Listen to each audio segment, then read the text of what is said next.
कहाँ का खाना बहुत पसंद आता है। द कटहल पकवान के मालिक आलोक कुमार अवस्थी हमारे साथ इस वक्त मौजूद है। सर, अगर द कटहल पकवान की बात की जाए तो कहाँ से जर्नी स्टार्ट हुई, कहाँ से आपको ख्याल आया द कटहल पकवान शुरू करना चाहिए? उत्तर भारत में नाटक केर वीडियो हमने मध्ये पहली बार कटहल की शुरुआत की। आजकल जो भाग दौड़ भरी जिंदगी, शहर, महानगर और महानगरों में तेजी के साथ जनसंख्या बढ़ती गई, जिससे लोग बाहर बाजार में खाने का चलन ज़्यादा बढ़ा। उसमें छोटे रेस्टोरेंट, स्ट्रीट फूड और बड़े रेस्टोरेंट, इस तरीके से बहुत सारे बाज़ार में खाने के विकल्प थे, जिसमें लोग महंगे खाने और उससे जिसकी जेब जो करती है उस तरीके से लोग खाते हैं।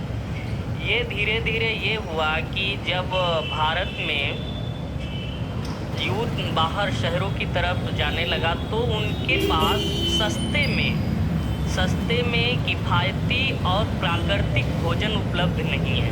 इसलिए हमने कटहल चुना। कटहल एक तो नेचुरल, अपने आप में एक नेचुरल फूड है, प्राकृतिक है, और आजकल जो प्राकृतिक भोजन है वो बड़े लोगों के लिए और महंगा भोजन हो गया है।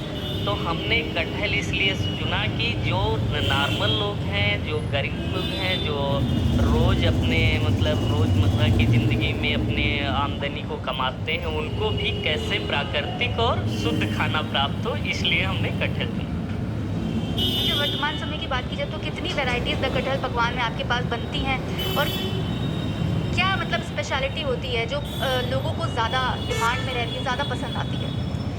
अभी हमारे पास कटहल के लगभग हम लोग 15 से 16 आइटम बनाते हैं, जिसमें कटहल की चाप, खीर, केक, मफ़िन्स ये लोगों को बहुत पसंद आते हैं, और कबाब और खीर।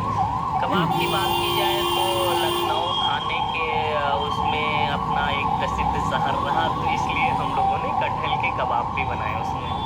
ठीक है, तो इसलिए कटहल की खीर, हलवा और कटहल का शेक जो हमारे यहाँ आजकल बहुत सारे लोग हैं जो हर फैमिली में एक दूसरे के डायबिटीज के लोग हैं, उनके लिए एक बड़ा संकट है कि उनको खाने में मिठाई नहीं मिल पाती है। कटहल एक अपना उसकी अपनी एक मिठास है, तासीर है, वो पका हुआ होता है, उससे आप लड्डू बना सकते हैं और खीर बना सकते हैं, हलवा बना सकते हैं, शेक जो लोगों के डायबिटीज़ को भी, स्वास्थ्य को भी लेके ध्यान में रखता है। इसलिए स्वस्थ समाज, स्वस्थ राष्ट्र का कैसे निर्माण हो, इस तरह से हमने इसको ध्यान में रखते हुए एक सुंदर समाज, स्वस्थ समाज आगे राष्ट्र निर्माण में कटहल का क्या महत्व है। क्योंकि कटहल क्या है, अपने आस-पास में जैसे कि किसानों के पास जो कटहल है, बहुत सारे लोग केवल घरों में सब्ज़ी तक ही सीमित है। बाज़ार में क्या हुआ कि जो बाहरी बाज़ार आए, जैसे कि पिज़्ज़ा